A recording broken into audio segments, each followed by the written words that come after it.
Good morning, Earthlings. How you doing today? Welcome to First Contact Radio. I have returned.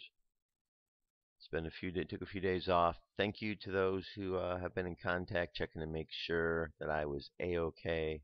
I was a-okay. I was out in Roswell, New Mexico, with the Far Out Girls doing a show out there for the first annual Cosmicon and Roswell Sci-Fi Festival. Went really well. But I just had some technology glitches and wasn't able to bring things out to you. But for those emails and contacts and things of that nature, thanks for watching my back. I am back and safe and sound. All right, continuing on, let's check out our space weather for today. All right, our cosmic weather overall, we have space weather 411.5 kilometers per second. Planetary K index is a 2. Within the next 24 hours, it could be up to as far as a 3. The coronal holes, you could see we got a big one over here, and look at the kind of shape we sort of got going on here. Kind of triangle-like. Got the straight line down here, and well, we'll see how this one unfolds, but we've seen this shape many a times before. And of course, we know from these coronal holes that it is going to be blowing some wind across the planet. So we're going to be hitting with a little bit more solar wind from that. Currently, M-class flare possibilities at 25% chance. Well, only about a 1% is going to be at X-class. And geomagnetic storm activity is relatively low. It can be up to 15% active within the next 24 hours if you're in the mid-latitudes. If you're in the high latitudes, you could get some activity. It could be severe, 20% chance it could be severe sometime in the next 24 to 48 hours. 25% it could be minor, and only 25% active. Now, let's take a look over here at our corona hole. Give me a little bit more information. Spewing a stream of high-speed solar wind, a dark gap in the sun's atmosphere is turning towards Earth. NASA's Solar Dynamics Observatory observed the corona hole during the early hours of June 28th. Okay? And this goes on to tell us that these coronal holes are places where the sun's magnetic field opens up and allows solar wind to escape. A stream of solar wind flowing from this particular opening should reach Earth around July 1st or 2nd. All right. Astrologically, let's take a look at where we're at. Well, our sun sign is in the sign of Cancer. Cancer is a water sign, so this next period of time that we're in is going to be dealing with water, emotions. So if life around you seems to have a lot of emotions, you're not dealing with anything other than what's in front of you, which is the emotional element right now, the water. Feelings, love, emotions, that's what Cups, Cancer all about. All right, our moon sign, which is the unconscious mind, is right over here. We're in a void of course moon, which means we are between two phases. Yesterday we were in a Libra. Tomorrow we are going to be in Scorpio. Today we are in between. So Libra's in air, Scorpio's water. Today we're between air and water. We're making that transition. So today may seem a little bit funky off day because it might be one of those funky off days as things switch from one element to the other unconsciously. But consciously you're still dealing with the emotions, so whatever's going on unconsciously could get processed through in some sort of an emotional way, maybe a lot of feelings. So just be prepared for that. The whole idea is just have your armor around you so you don't get battled around by all of the emotions that are out there in the world. Right? You want to be able to protect yourself from that as best as possible. All right, current moon phase is waxing. It means it's on its way up. We're 67% of the way there. And on the Mayan oracle, we're at a 5-tone day. 5-tone is called the overtone. The kin for the day is the monkey. So we're at the 5th position, the monkey right here. They all coordinate together. Phrase for today is I empower in order to play, commanding illusion. I seal the process of magic with the overtone tone of radiance. I am guided by the power of self-generation that is from Pure the Storm. And the supporting cast members you have are the dragon, the star, and the dog. And on the Gregorian calendar, today is Thursday, June 28th, 2012. So there you go. That's what's going on cosmic-wise. Just remember, through each of these months, we deal with different energies. These energies are determined by which one of the planets seems to have the prominence of that particular time period. Well, Cancer is the phase that we're in right now, and this is the time. The element that we're dealing with is the element of water, as I've shown. So this is a time of processing feelings, processing emotions. We have all of these different ways that we process information. So allow yourself to go through the feelings you're going through. Allow yourself to process. Because think about Star Wars. Remember what Obi-Wan says to Luke? Reach out with your feelings. Stretch out with your feelings, Luke. So it's important, if you understand about how the feelings, the emotions work. They're very much an important part of the mix. So learning to work with them is very important. So work with your feelings. Reach out with your feelings, my friends. Use this time to expand that area. All right. Next up, our first story for today. I'm going to play half of this today and half of this tomorrow because it's a 20-minute piece. This is an older piece. It's called In Search Of, and it's Atlantis with Leonard Nimoy, and this goes back a ways, but I thought it would be a very, very appropriate piece to get things started with and bring your attention to this information. Here we go.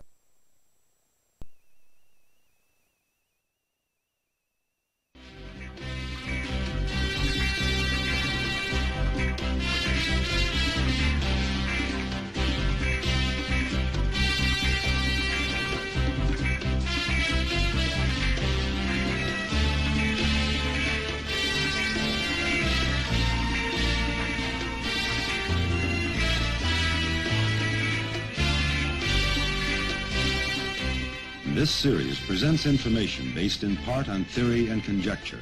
The producer's purpose is to suggest some possible explanations, but not necessarily the only ones, to the mysteries we will examine.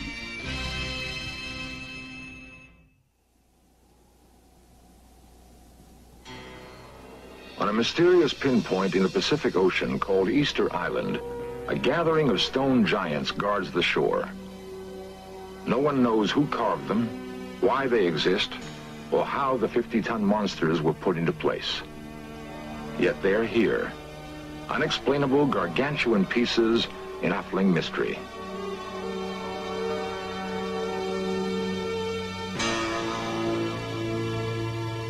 In the jungles of Central America, colossal stone heads were discovered 80 miles from where they were originally carved.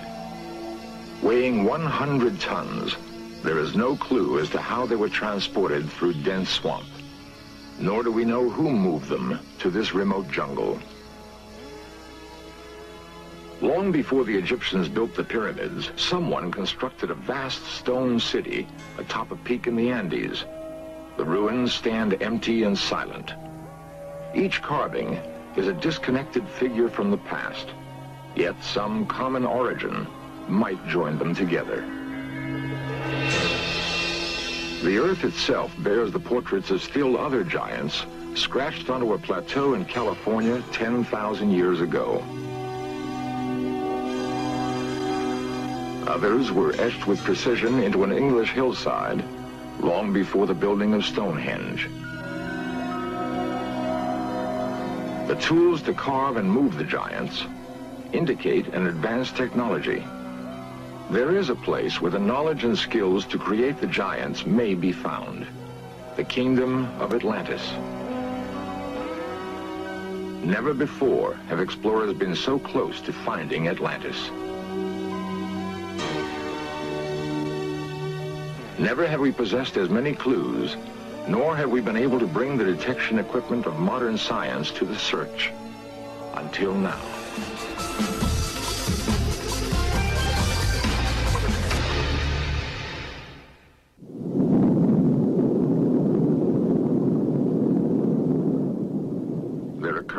violent earthquakes and floods, and in a single day and night of misfortune, the island of Atlantis disappeared in the depths of the sea.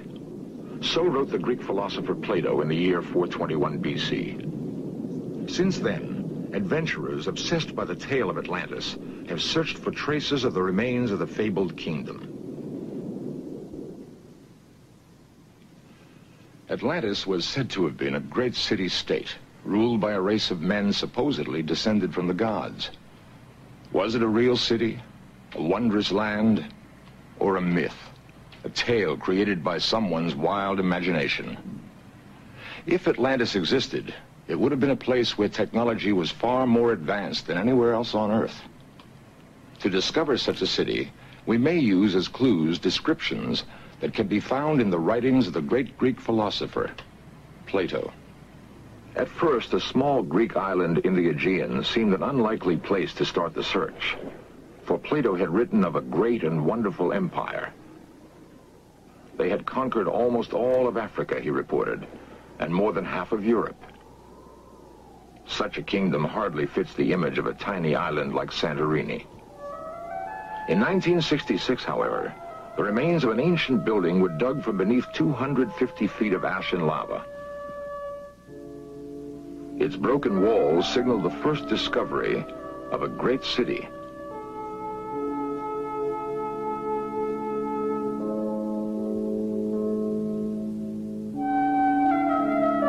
Today, only small villages cling to the Santorini mountainsides. But the island was once a large, circular landmass.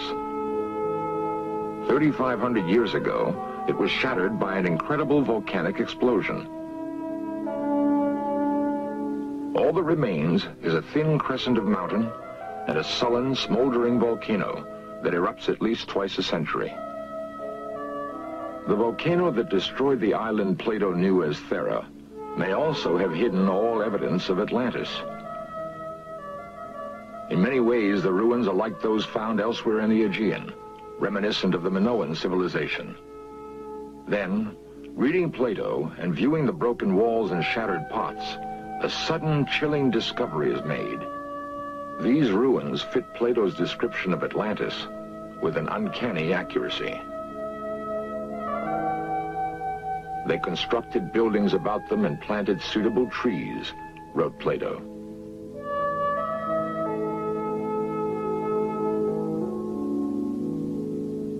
Whatever fragrant things there now are in the earth or woods, or essences which distill from fruit and flower, grew and thrived in that land. They had such an amount of wealth as was never possessed by kings and potentates, and is not likely ever to be again. The entire area was densely crowded and kept up a multitudinous sound of human voices, of din and clatter of all sorts, night and day. There were the king's baths, and there were separate baths for women, and to each of them they gave as much adornment as possible. There were many temples built and dedicated to the gods, also gardens and places of exercise. Plato tells us the citizens of Atlantis were skilled engineers, astronomers, and architects. He describes buildings and tools, and time after time we see in the ruins of Santorini the almost eyewitness accuracy of his account. The clockwork gears fished from the Aegean Sea are part of an ancient computer.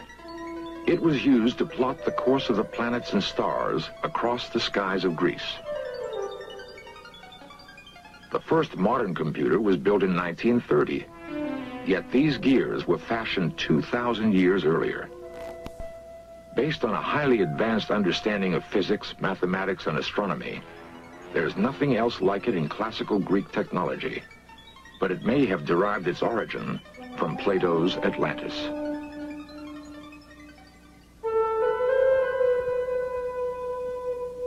The ruins on Santorini match Plato's description, but one piece of the puzzle refuses to fall into place.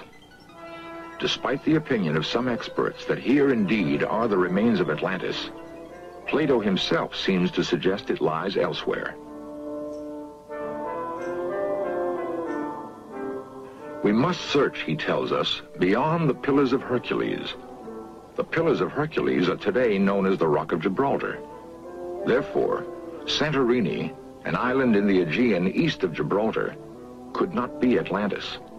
It must lie to the west, in the Atlantic Ocean. In a moment, we shall continue our search for Atlantis beneath the oceans, thousands of miles from Plato's ancient Greece. The geography of the Earth is not constant. Dry land was once covered by ocean. What is now seabed was once mountain and forest. The Atlantic Ocean that now separates the Americas from Europe and Africa is so familiar, it's hard to imagine a time when it was not always there. But once a great landmass stretched over what is now the Atlantic Ocean, bridging the Mediterranean and the Caribbean. Beneath the surface of both of those seas are the broken remains of ancient cities. They may represent the eastern and western ports of Atlantis. The search for the eastern border of Atlantis begins just beyond Gibraltar in the Spanish city of Cadiz. Once a Phoenician port, Cadiz is among the oldest cities in Europe.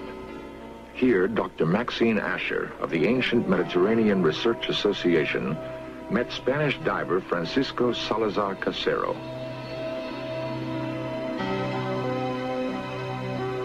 Two and a half miles offshore and 95 feet deep on the continental shelf, Casero found an ancient amphora. It had lain among the ruins of a city older, he said, than any of the Greek and Phoenician remains in the area.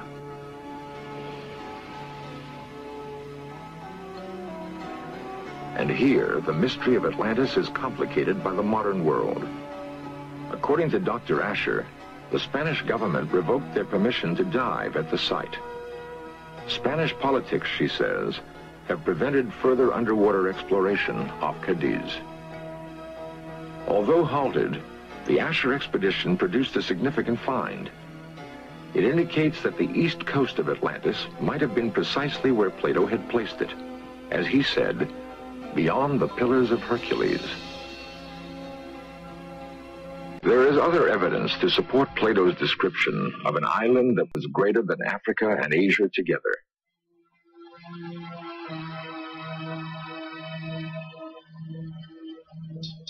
Ancient maps have led you.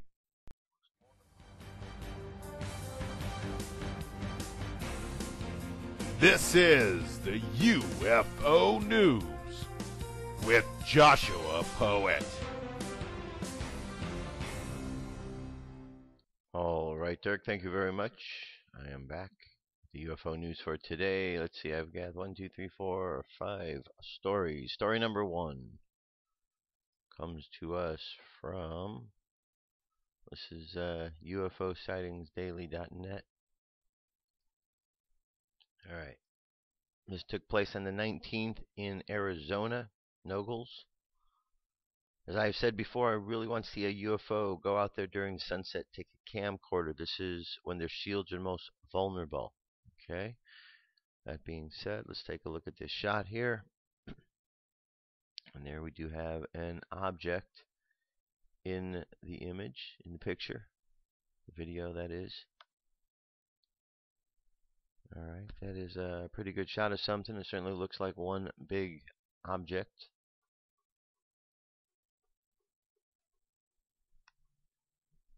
Alright, looks like one big object all connected together. And again, this picture is taken during the sunset, as he says. It says shields are the most vulnerable, and the odd angle of the sun causes the cloaked ship to reflect light. So that's what's going on here, according to this posting. Alright, the video is available for you to check out further. Next here, on the 21st of June, we got this image up here, up at the International Space Station. Caught this last night and thought it was kind of weird. At one point in the video, the object, UFO, looks like a number of faces. Maybe that's just my mind trying to make sense of the strange objects. Whatever it is weird to say the least. All right, let's take a look for ourselves. It's a minute and 48 seconds long. Okay, we're looking back here. All right. Let's see what we got. I'm going to fast forward a little bit. We see we got something starting to come in there. Not quite certain what that is. Maybe it's part of the image.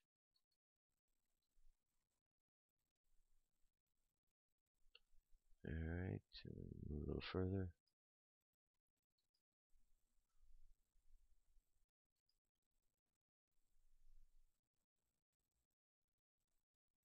A little bit more here. There is something back there. Can't really tell what it is. Certainly worth exploring a little bit more. There's a little bit more of a image from it. Pretty interesting indeed. So check it out further. See what you think.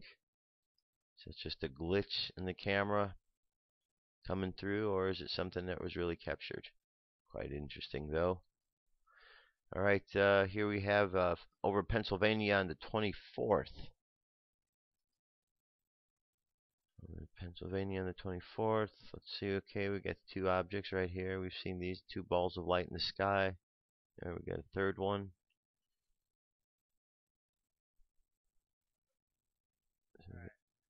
Looks like we got three good ones right there. They're just right in my backyard. Backyard, sky, three crazy planes. Alright, so very interesting indeed. Just floating there in the sky there. Over Pennsylvania. New York City on the 24th. Okay, this one here. I don't know if my last video you have found, I just noticed that there was a microphone. Okay. Here we go. That was today, New York City. Let me just. So we got the object right up here over New York. This is a longer video, 7 minutes long. But check it out to see what you think about this. There's a lot of different ways of looking at it, and there we go. What is that up there?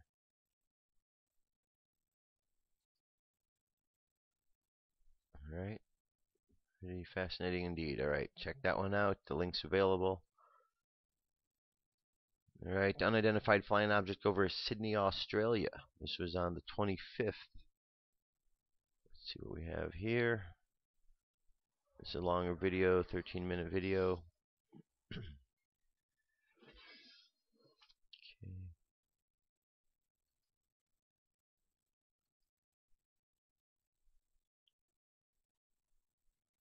Alright, there we go. There's our object right there, smack dab in the middle of the screen, just sitting there.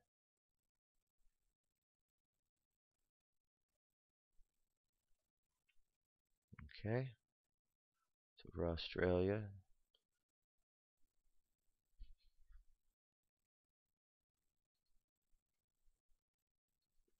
You notice that there are a lot of these type of similar sightings. From the ones that we show on a regular basis, they're all pretty darn similar, and they're being seen all over the world. There's like a pattern going on here. So for those who don't think disclosure is happening on a big scale by the governments, well, the governments aren't necessarily going to be the ones who disclose it. The actual ETs themselves are taking care of it. The ones that are up there on the ships, the Space Brothers, they're making sure that you know, because it can't be relied on that the government's going to tell you, because they've been lying to you. And do you think that those who are coming down here are aware of what's going on this planet? Of course they are. Of course there are. There's constant monitoring of what's going on down here on Earth. And, they're watching, they're paying attention, and, we need to pay attention because there's a lot of these things going on. Patterns. When you see patterns, we should pay attention to them. Okay, the very last thing, the Baltic Sea, stranger than fiction. The latest information that we have is that Ocean X team will be making a third expedition to the site of the anomaly in 2 weeks. That's around the 9th to the 14th of July. They are hoping to get some definitive answers, but they are also hoping to rule out some possible explanations. Another key aspect of this new expedition will be to take as many samples as possible for further review, investigation, and study. The anomaly is turning out to be something much more complex than originally thought. It has walls, hard-cut right angles with a hallway, and what appears to be a staircase. The top is smooth. As you will see from Dennis's description below, the object was frightening. Frightening, or like science fiction film. We arrived there twice, and the question mark has become so much bigger now, says Dennis Ashberg. The area is completely circular, plain, with 180 meters in circumference.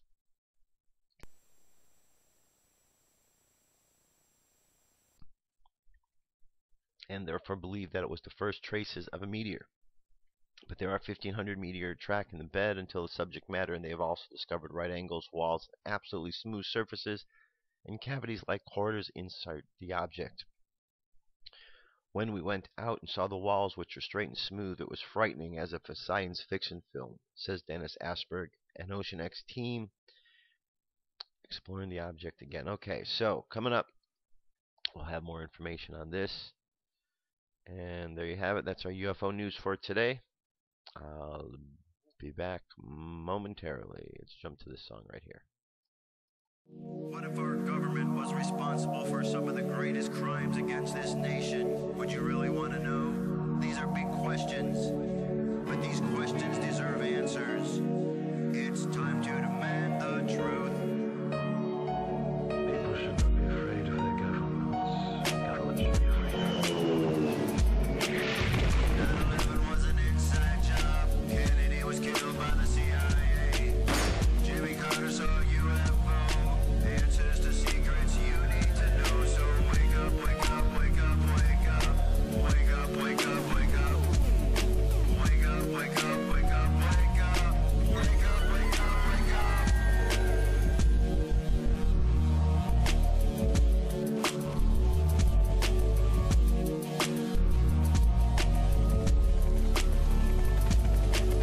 The evidence is overwhelming. Step past your fear, take a look. Illuminati lies keep growing, but they're illusion from your eyes. And wake up, wake up, wake up, wake up. Wake up, wake up, wake up. Wake up, wake up, wake up, wake up. Wake up, wake up, wake up.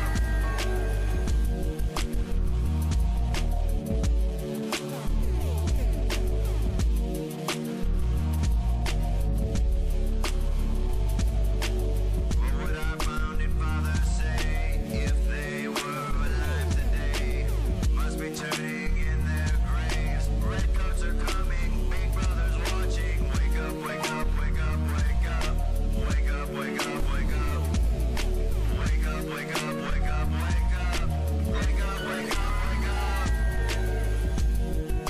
What if I land and two if I see? And I on the opposite shore will be ready to ride and spread the alarm through every Middlesex village and farm. Whenever any form of government becomes destructive of these ends, it is the right of the people to alter or abolish it. When a long train of abuses and usurpations, pursuing invariably the same object, evinces a design to reduce them under absolute despotism, it is their right, it is their duty to throw off such government and to provide new guards for their future security.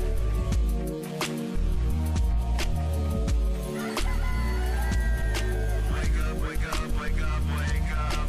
Wake up, wake up, wake up. Wake up, wake up, wake up, wake up. Wake up, wake up, wake up. Wake up, wake up, wake up, wake up. Wake up, wake up, wake up. Wake up, wake up, wake up, wake up. Wake up, wake up, wake up. Patriots arise. It's time to demand the truth. Okay, we are back. So, continuing on. You know, there's something brewing out there, friends. There's something in the air. Can you feel it? Can you really feel what's going on? Because there's a lot of anger and tension that's out there. There's certainly a number of individuals and organizations that are out there being very deceptive. But at the same time, there are people waking up, and that's pretty cool. And as they're waking up, they're fighting back against what's going on. They're standing up. And that's very important, because as people stand up on this planet, it's going to stop the bad things from going on. See, bad things only happen when good people say and do nothing. And so it's important that the good people of this planet, of which there are millions, stand up. Because those who are causing the problems, they're a small fraction of the whole amount. I mean, we're talking about a few million versus millions. So the people far outnumber those causing the problems. Just the people have been asleep for too long. And as the people wake up, well, problem solved, because the people will just outnumber and surround the problem makers until they stop making the problems. Because generally people in the world want there to be good. So what I want to point out here is just a few of the things that you need to know about are going on out here.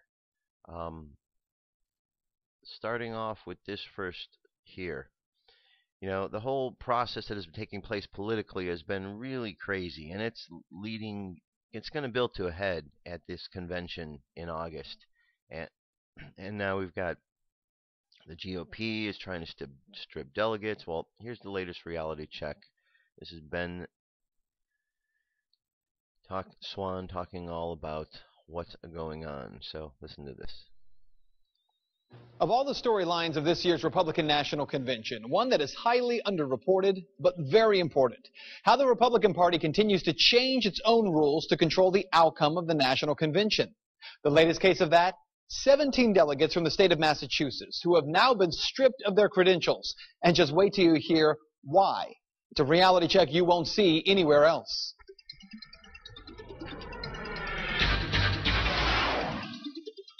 For months, we've been telling you about this ongoing fight between the Republican establishment and the Liberty wing of the Republican Party. We've also told you how these two wings of the party are battling over delegate slots while heading to Tampa. Several weeks ago, we told you how that Liberty wing in Massachusetts pulled a coup, won 17 delegate slots to go to the National Convention. In the delegate process, you can't just take a slot. You have to be elected by Republicans, and that requires a lot of legwork. Carol Claros is one of those Massachusetts delegates. We worked really hard, like the good old-fashioned way. We, got a list of Republican donors. We phone banked every weekend. Even at home, I was calling people while I was cooking dinner. And the work paid off for Claros, who was one of 17 pro-liberty delegates who were elected to go to Tampa and cast a vote for the Republican nominee for president. We beat some pretty big name people, Carrie Healy, Charlie Baker, a sheriff from my town we beat a few state representatives, some state committee people, district attorneys. And we're just regular folks. But before the dust had settled, the Republican leadership issued a decree that all delegates must sign a legal affidavit that they will vote for Mitt Romney in the first round of the National Convention. Claros says that the affidavit was messy, poorly written, and that's not all. Not only that, but when it was mailed to me, it was mailed to the incorrect address. It was not even, certified mail. Nobody had to sign for it. It was just sent snail mail. And I had less than 3 days to get this thing, signed, notarized, sent out to them by the deadline. Now keep in mind, this has never been asked for before in the state of Massachusetts. The Republican Party has never required that delegates sign an affidavit. Not only that, but all 17 of these Liberty delegates verbally committed to voting for Mitt Romney in the first round of voting at the RNC. Those verbal commitments, they were made in front of caucus goers, and they were affirmed not once, but 3 times. Even so, virtually all 17 delegates finally decided to go ahead and sign that affidavit to make sure they were seated. Again, this has never been asked of a delegate before. Even though they did so, apparently it wasn't enough. The Massachusetts State GOP officially decided to strip all 17 of those pro-liberty delegates of their credentials and have them replaced. They look for, young voters, and they turn away an 18-year-old. They're looking for Hispanic voters. I'm Hispanic. I'm first generation born in this country representing my Colombian born family. And they kicked me out. I'm a mother. They kicked me out. They're kicking out business owners, nurses. It's ridiculous. Which has left these Massachusetts delegates heading to Tampa anyways to fight to be reinstated. We had every plan and every intention to go down and represent the state of Massachusetts and vote for Mitt Romney. And we really wanted to have a say in the platform about auditing the Federal Reserve and, having Congress only declare wars. The president just can't, go and declare wars. And we really wanted to speak out about keeping the internet free from the government. And that may be what you need to know. Look, some of the delegates who were supposed to replace these 17 say they won't do it because the action was illegal. But at this point, it seems that what the Republican leadership is doing isn't even about the presidential nomination anymore. It actually seems to be much more about silencing the Liberty delegates who, regardless of the nominee, will have a say in shaping the party's platform for the next 2 to 4 years. The push by Republican leadership now seems to be to keep these Liberty delegates out of Tampa and away from the convention as much as possible. It's the only thing that makes sense when a state like Massachusetts, that's only 11% Republican and dropping, would work so actively to disenfranchise these delegates, and not only them, but the more than 2,000 Republicans who voted for delegates in the process. And that is Reality Check. We wanted to show you this website. If you'd like to learn more about the process of those delegates getting reinstated, you can check out this website. It's malibertycaucus.com for much more information there. And it's got articles from the Boston Globe, the Boston Herald. And as always, if you'd like to make your voice heard on the story, you can head over to my Facebook page. You can search it by looking for Ben Swan, WXIX. All right, so there is going to be some sort of battle taking place there, as you could see, because people aren't just turning over anymore. People are standing up when they're getting pushed, because those who are doing the pushing, well, they're just corrupt. And enough of that nonsense. Now, let's turn our attention to Dictator Obama. And let's see what he's up to. Now, this hasn't been talked about on any of the news. I haven't seen this. But do you know that the president declared a state of emergency? Did you know that? President declared a state of emergency.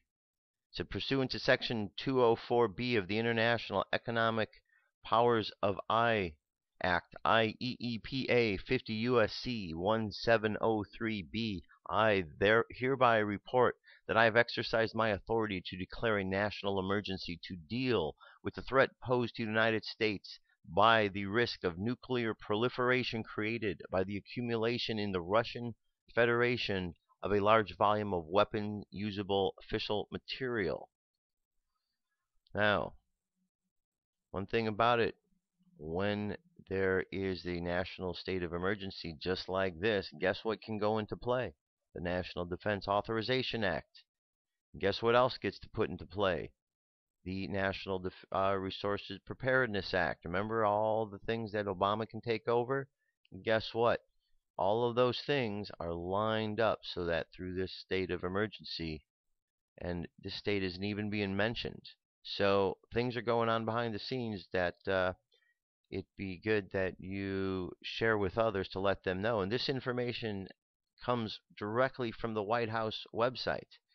So it's not secretive. It's just not being reported. So why would something like this, as important to this, not get reported on the mainstream news? Why would Fox miss this story? Or CNN? Or MSNBC? Don't you think this is important? I do.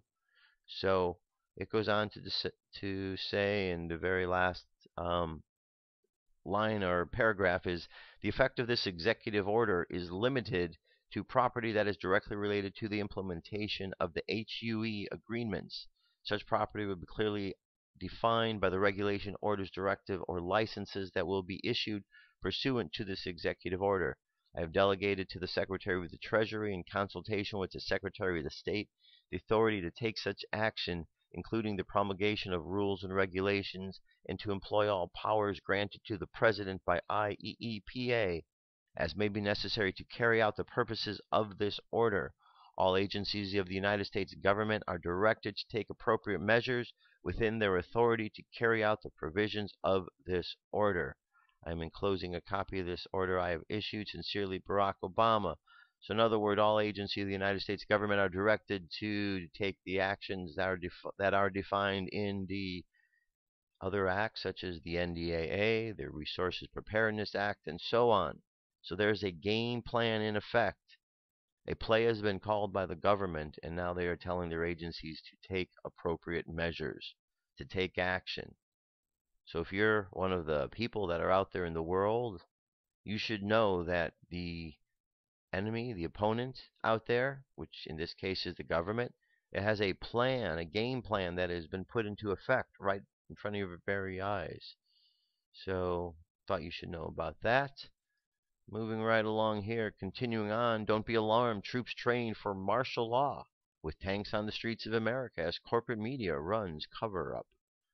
In a move that many have seen as yet another sign of the continued push towards martial law and the normal use of troops on the streets of America, the U.S. Army is currently training throughout St. Louis, complete with hundreds of heavily armored military vehicles traveling through St. Louis neighborhoods. The exercise is part of a program to train military police to drive heavily armored vehicles through highways and city streets. It has drawn widespread criticism throughout the alternative media, while the corporate media has essentially worshipped it, going out of their way to distort the facts in their numerous propaganda pieces on the subject. Mainstream media is not your friends. They're not telling you, but think about it. Think about any movies that you have watched where there was troop activity going on like this and people were warned. Remember in the movies, the media doesn't tell the truth, right? The media lies. And then the people always end up having some sort of calamity that goes on because the media didn't really tell them about it.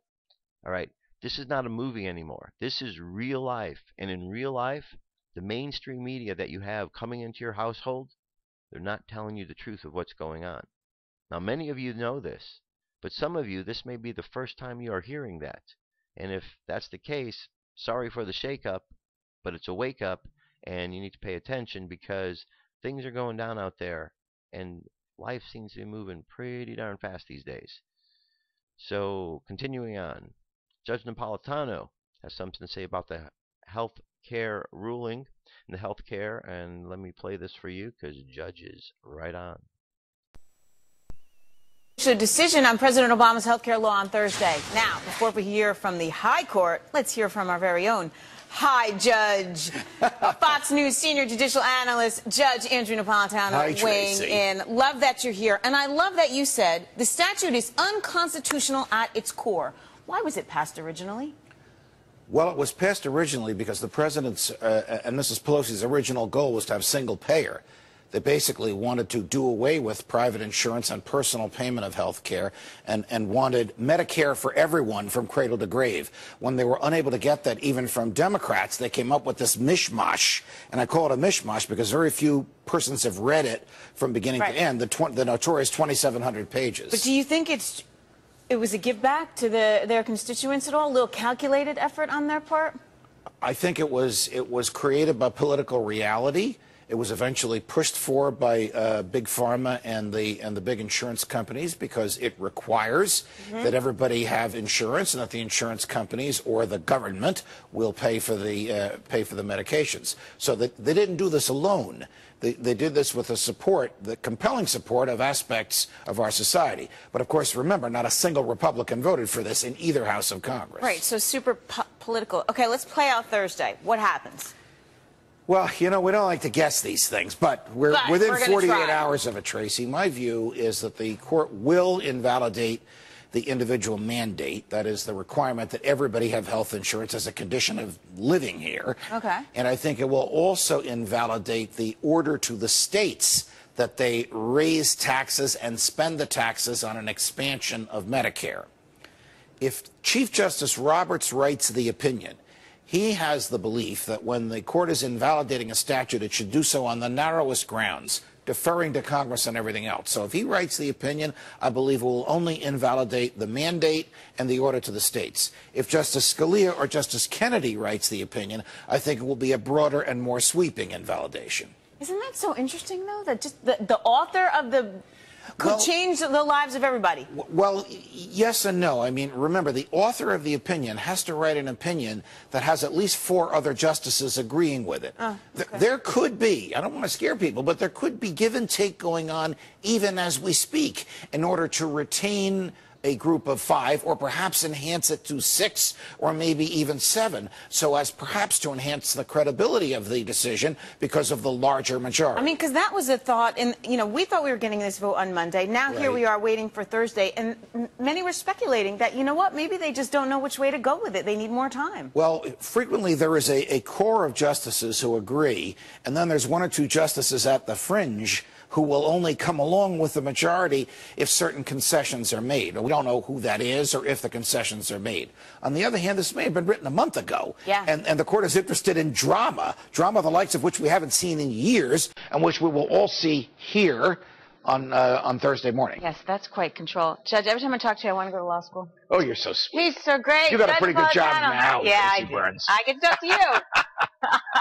Thank you for having me. All right.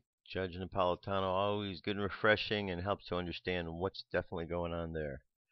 All right, here we go. New World Order blueprint leak. This is over at Op-Ed News.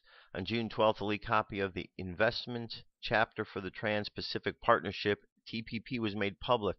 The copy was analyzed by the Public Citizens Global Trade Watch and has been verified as authentic. The agreement has been negotiated in secret for 2.5 years, and no information has been released until this leak. So why have the details of this negotiation been so secret? The agreement has been framed as a free trade agreement, and yet, out of the 26 chapters, only 2 have anything to do with trade. The other 24 chapters grant new corporate privileges and rights while limiting governments and protective regulations. If implemented, this agreement will hard-code corporate dominance over sovereign governments into international law and will supersede any federal, state, or local laws or any member county. This TPP agreement alone should set alarm bells ringing, but if one steps back and looks at the larger picture, the future ramifications look even more ominous. After completing this reading, see what your conclusions are. The video is a must-see for anyone who wishes to more fully understand the implications of the secretly negotiated agreement. The article will show you how this agreement is considered in the context of recently passed legislation. So anyway, go on. There's a lot more to this, as you can see, and it's very important. But citizen journalists and investigators are leaking information out. It's getting out there, and that's a good thing because people need to know what's really going on and need to be able to stand up for themselves. All right.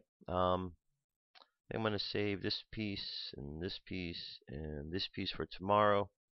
I'm going to jump ahead right now to this is a piece from Robert Dean, and he's talking about the Anunnaki. Here we go. Among the group that greeted the Anunnaki in '54 at Muroc, which is now Edwards Air Force Base, there was an archbishop from Los Angeles by the name of Mike McIntyre. McIntyre had been invited to be present when they landed to meet them, because I thought, well, somebody ought to be representing the church here, you know. And they brought old McIntyre over from L.A. to Muroc, and they were there for 2 days. And these guys scared the shit out of everybody with their technology. And they talked openly. The 2 hovered over the runway for 2 days. Just never landed. I mean, no legs or nothing. They just hovered over the damn runway. It's all on film. But the other guys come out, landed right in front of the hangar, and got out and went over, and, you know, shook hands or whatever. I don't know what the hell they did. McIntyre was present because Ike had invited him. Well, after it was all over with, after the second day, and you guys get back in their ship and off they go, our intelligence people got a hold of McIntyre and says, "No, Archbishop, you got to understand something. You can't talk about anything you've seen." "Oh, I understand. Archbishop, this is beyond top secret. You can't say a word about what we have just experienced here." All right, so there you go. A little bit of information important. Now, the reason I wanted you to see that was because there's another piece right here, kind of to follow that up. That, we hear these stories of these Anunnaki, and we've heard them for a long time. And then we have the stories that Hollywood puts out that the aliens are coming down, but they're here to attack. Well, that's not the case. Okay, so this one is going to deal and address with that particular issue as well, and then I'll be back to make my comments. A number of things that I've heard from people in the Pentagon, that the buzzword in the secret of secrets in the Pentagon is the Sumerian gods are returning, and that's what they're referring to as that whole area that Peter's. Wow! Can you repeat that again, just in case anybody missed it? The buzzword in the Pentagon, in the military circles that are in the know about the cover-up here, they kind of in whispered tones talk about the return of the Sumerian gods, and they're talking about the what we would call aliens or fallen angels returning into the Middle East, into Old Sumer area. The Anunnaki. Well, could be under the other ancient names. The gods are returning, not invading. They have started with a trickle, with both random and carefully planned mass sightings. Soon the event will be upon us, and the Anunnaki will be returning en masse. We will meet our makers, we will meet our ancestors, and the world will wake from the dream of orphanage to remember our parents, our guardians. These are not invaders. They have been coming here long before we existed. And they are truly good, unlike what entertainment media program us to believe. And they exist. The elite humans of Earth are not faking the existence of UFOs and extraterrestrials. On the contrary, they are actually manipulating us to fear and hate the returning gods, rather than embrace them for who they truly are, our rescuers. For the gods will destroy the New World Order, because they oppose deception.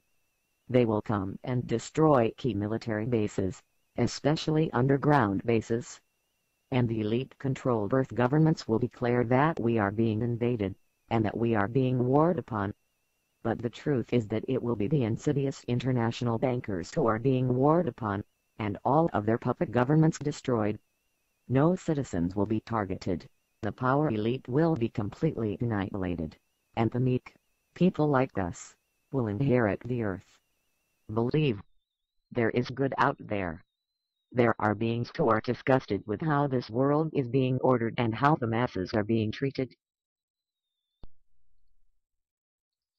Alright, so rest assured that good things are in the works out there, and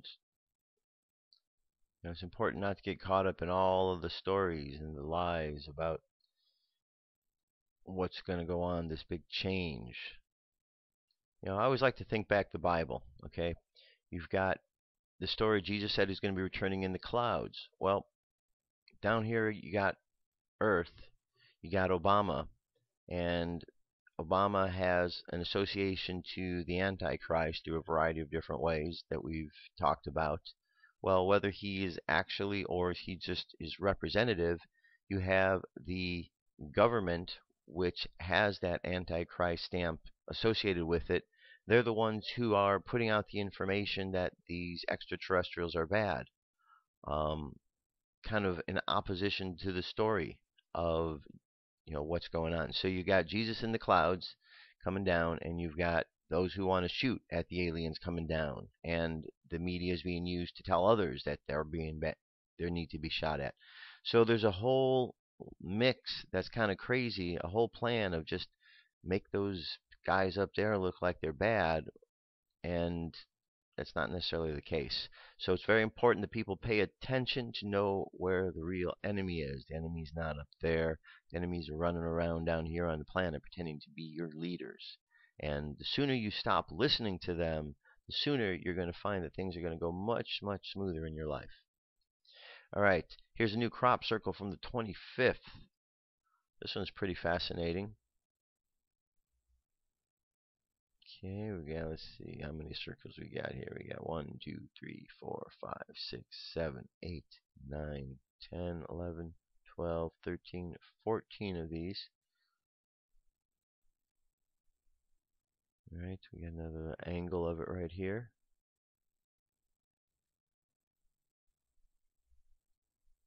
There it is. That's a pretty interesting looking one, don't you think?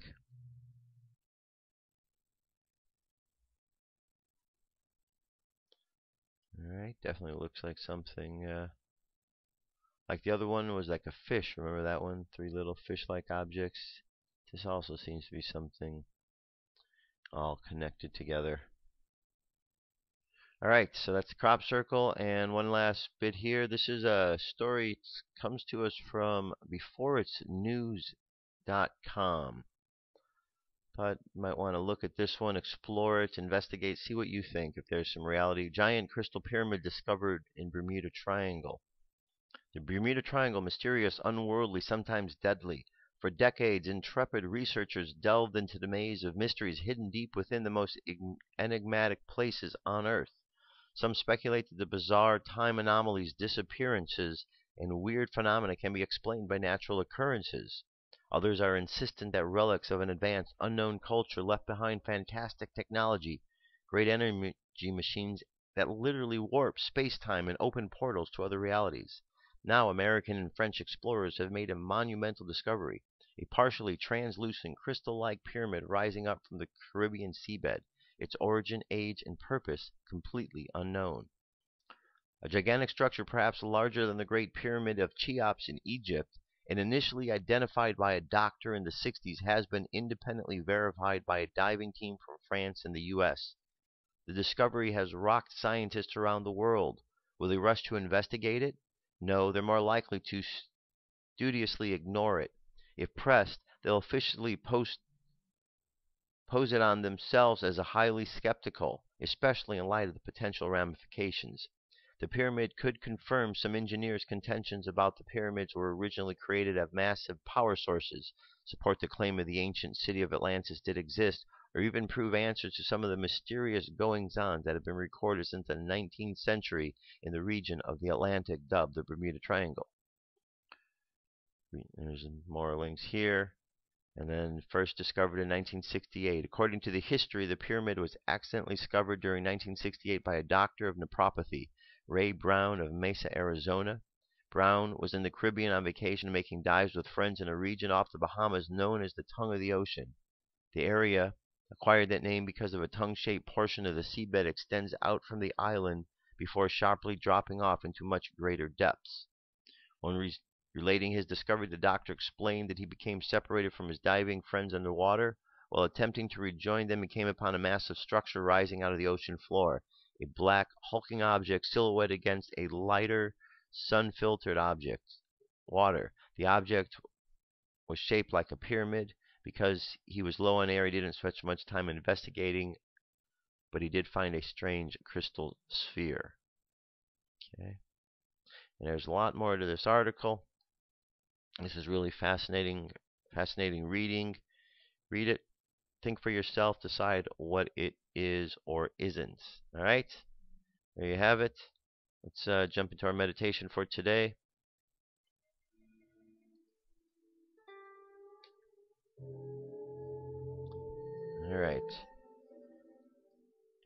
All right, I would like you to imagine that you are walking down a path. Walking down a path, and as you walk down the path, your chakras are all activated, red at the bottom of the spine, drawing in the energy from the earth. Orange above there, right at the belly button, dealing with the emotions hitting you. Up above that, yellow just below the rib cage, the intellectual body. Up to the heart, green for the heart chakra. Up to the throat, blue. The third eye, right between the two eyebrows, violet. And finally to the top of the head, the crown chakra, indigo. And the light continues on into the cosmos. It's bright white. And as you're walking along, just feel the way all of this energy is interacting with your body, filling your body. Imagine the multicolored energy inside, expanding past the boundaries of your body, forming an egg of light all around you. This egg of light is an egg of protection of your auric field. You could extend this outward into your home, even further into your neighborhood, the city, the state, the country that you are in. And just imagine this field extending out all around the planet. Imagine each and every individual doing the same thing, energetically protecting planet Earth. And imagine Earth smiling, knowing that all the beings upon the earth are working to protect her.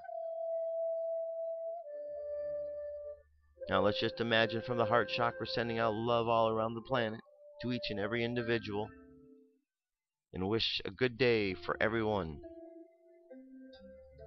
And as we think good thoughts and hope for a good day for everyone on the planet, let's bring our energy and attention back to the present moment on the count of 3. 3, coming back to the present moment filled with confidence. 2, coming back to the present moment filled with faith. And 1, coming back to the present moment happy, healthy, and whole. Happy, healthy, and whole. There you have it. That is the end of our show, our prayer, and our meditation for today. Thanks for being here. I will be back tomorrow with more news and information. Stay tuned. Have a great day. See you soon. Peace.